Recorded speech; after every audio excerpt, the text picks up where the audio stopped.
It's a bit of a cool-off period as we approach the penultimate update for this month, which has given us a bunch of patches. Before we get into that, a couple of announcements. You've got 9 more days to participate in Frank's free chests. Every week during the event, you can gather 12 weekly keys, which you can earn 1 every hour and 1 on your first login each day. The chest is going to finally open next week starting February 1st, so hopefully you've been gathering your keys so far. And good luck to you on the rewards. Next thing I want to briefly mention is Wednesday, January 25th, we have a first live stream this year with ModJack doing a design Q&A. These are generally insightful and provide a lot of context to some of the things going on behind the scenes in RuneScape, this particular time related to design as a whole in RuneScape and Jagex as a company. So that'll be January 25th, 1700 game time this Wednesday. Before we get into the patch notes, if you enjoyed the video, please hit that like button. If you're not subscribed yet and you'd like to stay up to date on all things RuneScape related, then hit that subscribe button. Thank you. Now taking a look at those patch notes now, starting off we got the death cost update. They've corrected death claim values for Arathor's Grimoire, Ascension Fragments, and Fragment Arrows and Bolts. Corrected a calculation issue that would occur when switching between tabs in the death preview. This was a UI issue and did not affect the cost of death itself. Dyed Fractured Staff of Armadale variants have been updated to now correctly display the intended cost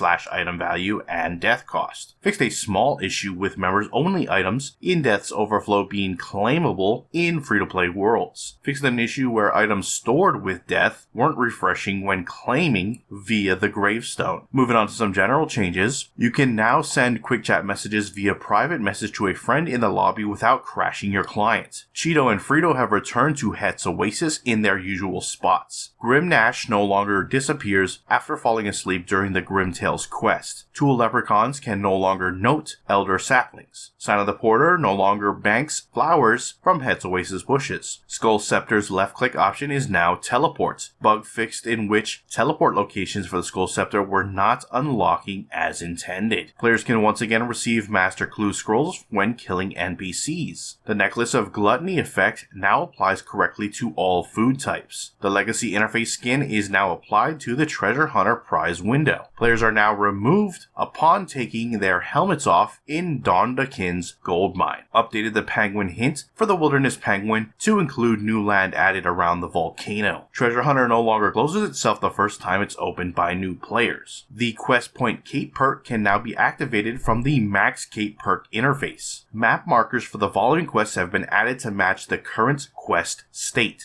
Violet is Blue 2, Elemental Workshop 4, Deadliest Catch, Call of the Ancestors, City of Sentiston, The Vault of the Shadows mini-quest, Once Upon a Time in Gielinor, Finale, and Daughter of Chaos. The left-click option on the Shard of Erebus is now wheeled. Both the Shard of Zaros and the Shard of Erebus now have a tooltip which explains their effects. An issue that caused the walk animation overrides to reset upon logging in has been fixed. The Crystal Skill Champas have been fixed to properly apply its effects to each skill it can be used for. Players can once again left-click Amethweir to continue with the respective Master Clue. Slightly adjusted the health scaling of Wilderness combat events to allow more room for players to meet their personal progress in the required time. The ability book will now remember the last tab you had open on mobile devices. With the end of Fresh Start Worlds, event NPC Gale Freshman has been removed from Birth Orb. Daily challenge notifications have been enabled for all players on desktop. And finally, they added a loot beam to Chewed Bones. That is it for your patch notes. Links to everything discussed in this video will be down in the description below. If you missed last week's update regarding the mobile social lobby, etc., that video is on screen right now. Click if you wish to check it out, and I'll see you there if so. If not, I'll see you next time for the next update. Aloha.